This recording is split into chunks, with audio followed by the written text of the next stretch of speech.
Arthur, go ahead and introduce yourself. I am Arthur J. Rutledge, author, speaker, trainer, and all around soulful spiritual cat right in front of you from Detroit, Michigan originally, now currently in New York City. Awesome, man.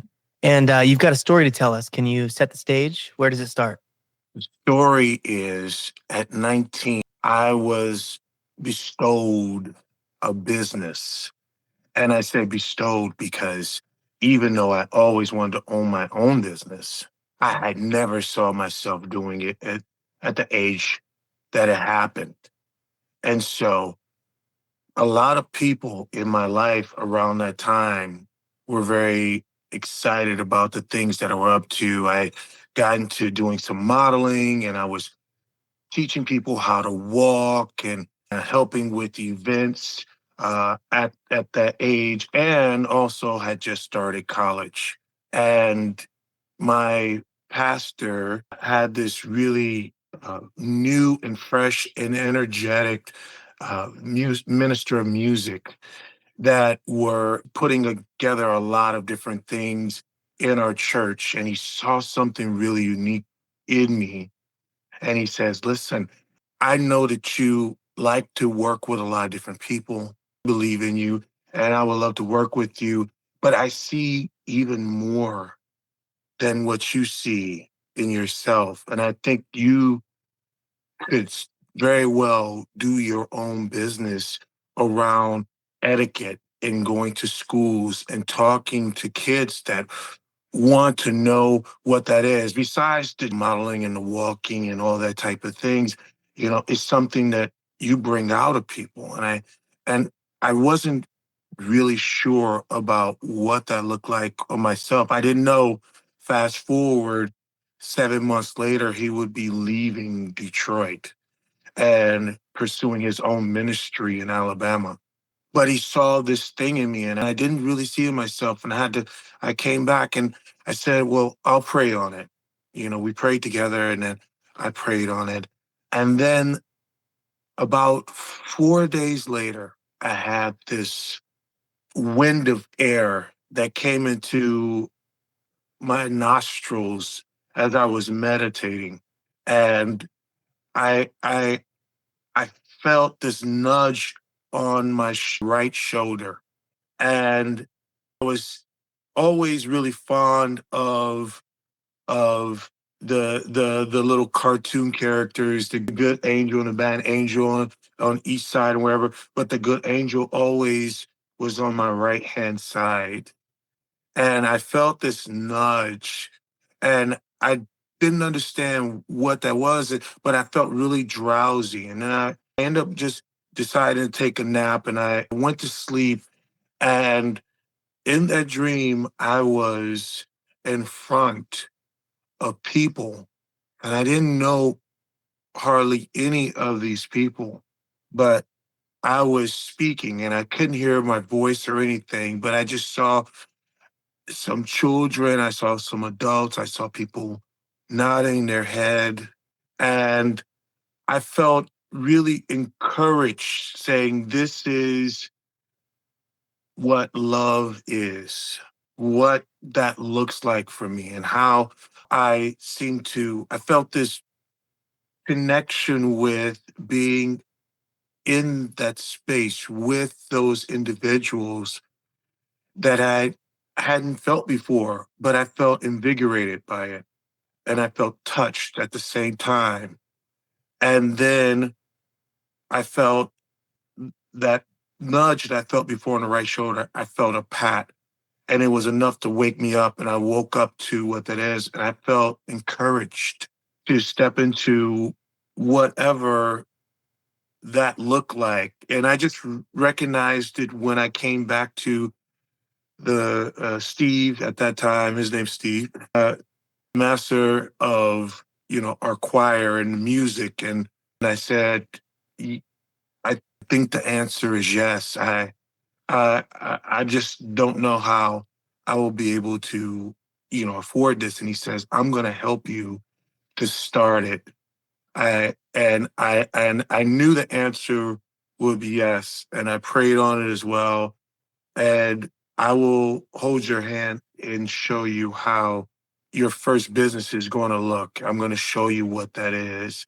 And he walked me through from the beginning of starting the business and doing a launch around it and even a fashion show event and getting the church involved and talking to people and what that looked like. And 7 months later, he made the announcement, moving on to ministry and things of that nature.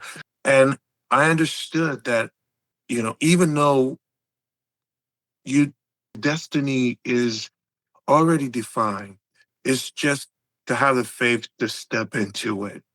And that was my first leap of faith, my first trusting without seeing.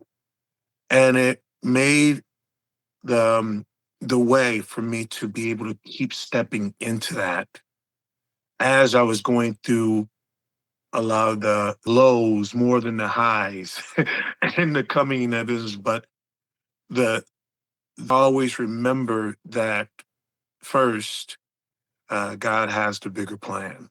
And I wouldn't be where I am right now if I didn't know or understand elements of how to trust your intuition and and and put your faith where it belongs, and that's above. And that's how I've led my life and stepped into uncertainty and being uncomfortable in a stronger, more powerful way than I probably wouldn't have understand right away from just being in that place at a young age. Now, have you ever did you know that you received answers to prayers in your dreams before, or was that like the first one that you had ever been bestowed? So you knew that was a thing. You would pray and you would Yeah, ask, and then it would come to you? right. Yeah, throughout my life, I had, I'll tell you a small one. This is interesting.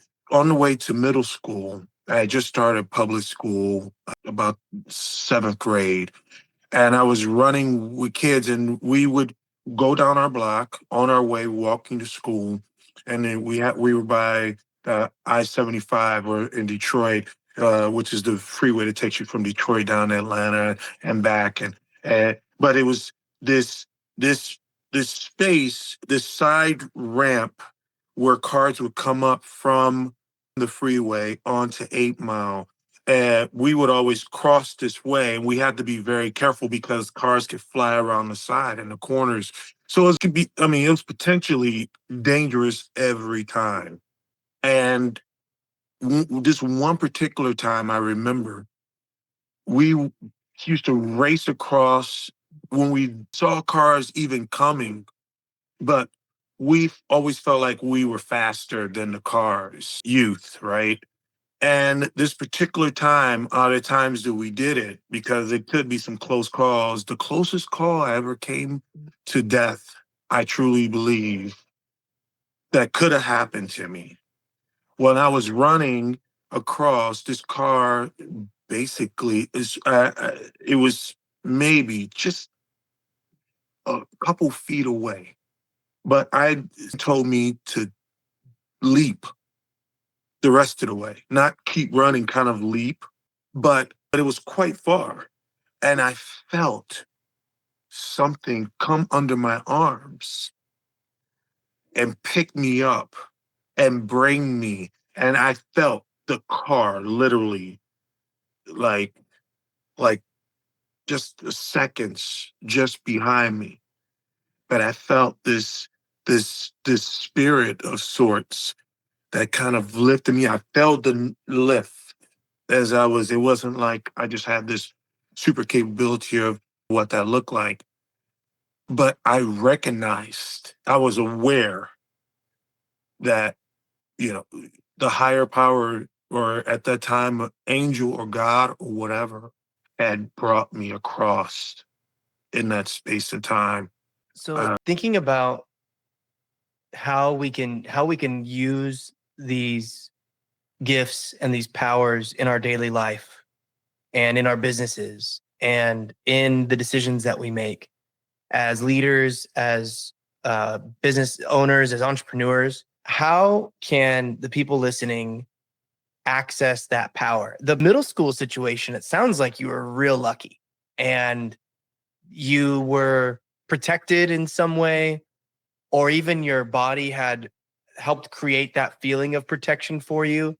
And then you've got this subconscious that you were able to access through prayer that helped you make a decision that ended up working out for you, that got funded, you got a mentor, you got all these things that just kind of somatically led you to a good decision for your life, right? That you're able to say like, whoa, trusting and, you know, understanding what I know about this person and their business acumen, even at a young age, right? I was able to make a good decision. And so in the future, I know these are the things to check. These are the feelings to check. And I know that it's probably going to work out for me. And so all these experiences that you've had, give a prescription, right? How can entrepreneurs be better at trusting their intuition? How can they access it more fully? You know, it sounds like you pray, and there's a lot of people who don't believe in God, who are business owners and business leaders. And so, you know, kind of speak to both of them. How can they access that? How can they become a better decision maker, a better leader, and access that kind of intuition or divinity that is all around them or inside of them? Wow, it's not the easiest answer because again, when you're driven by your walk in your faith, it's not always easy to describe because I believe that we all have our own walk. Even in my trainings, when I'm talking to people how to be empowered from you know whether people believe or not, whether the spirit is talking to them or the divine power or whatever that looks like, it comes in many ways. It says in passages in the good book, God works in many mysterious ways. And even he never really did anything the same, even in the Bible. He always approached each individual, each matriarch and patriarch in different ways. It might have been similar, but still different in so many ways. So I would say the biggest thing is to start to believe in the things that you're strong in. I mean, you can't have a better feeling in yourself and knowing or identifying what you really like. And if you don't really know what that is, write down the things that you don't like. By way of elimination, find out where your strengths, gifts, or talents r- might lie. And be in curiosity. I mean, these things I remember because of repetition, right? And that's how everything gets learned. Imitation, repetition. I imitated my mother, who was a deacon in church. I saw things that women were said even in the 80s and the 90s wouldn't be able to accomplish that men could accomplish, but yet she still stepped through it by her example and other people's example that I was around. It gave me the belief that if by seeing them do it or other people were able to do it, then I could definitely do it. I mean, we're of the same blood, as the good book says, and that's a fact. I mean, it's only what, four, five types of blood. I mean, and it doesn't have any color, content to it, or race, identification in what that looks like. It's drawn into because we are connected in that way. And that's then so the second thing I would say, besides making sure that you always are in curiosity and finding out the things that really drive you or you like so much, it doesn't seem like work in either becoming an entrepreneur or the other side of it, is to surround yourself with people that possibly see the thing that you might not see. I heard a long time ago, whether it's Zig Ziglar or Jim Rohn, but it says believe in a person that believes in you until you believe in yourself. It's a powerful mixture when we understand that the spirit is how we're connected without really always knowing that we have that connection at our disposal at different times in our lives. This helps build bonds, and those bonds are the bonds that, I can't create anything that's going to serve the world. As entrepreneurs, that's the biggest thing. Once you connect and identify what you're good at or your talent, your gift and strength, if I find a way that extends itself in connecting to others, then I have a spiritual understanding of what agape is, what God's ultimate love is, or filio, the Greek for brotherly love. These have these understandings that you come across as you're going along, and those build into your seeing without the actual senses that always seem to be right there that gives us proof, but the proof is there without that, long as we are willing to believe that we're able to give that, we're able to be that. I always say the term value your value. When I became truly stronger, when I understood that God looks at me like I should look at me with wonder and without limitation to myself. That taps into my instinct, and that taps into my intuition. Both of those are spiritual things.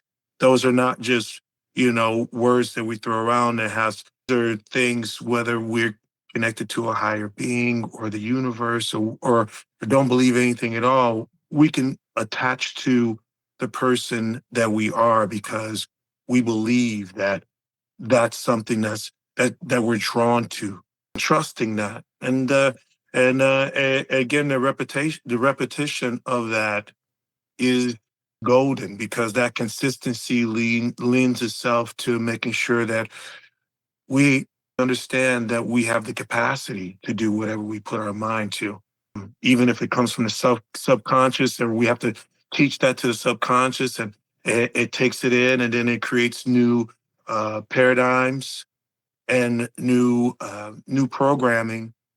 That's the things that over and over through intuition and insight that comes over again and again, that we keep stepping back into ourselves and valuing our value, that we actually start to make gold in what we're here to do. Arthur, where can everyone find you? You can find me, my website, www.verticalmindsetgroup.com. I have a new book, 11 Pillars of Confidence, which is out right now, available everywhere. My Instagram is on Arthur's, ARTHURS _mindset, which is easy to find. LinkedIn, Arthur J. Rutledge, easy to find, right? And so is my page, Arthur J. Rutledge, on Facebook. Awesome. Thank you so much for coming on the show. This has been the Pulse Ox Podcast. Please, if you found this episode valuable, give us a like on Spotify and share it with a friend.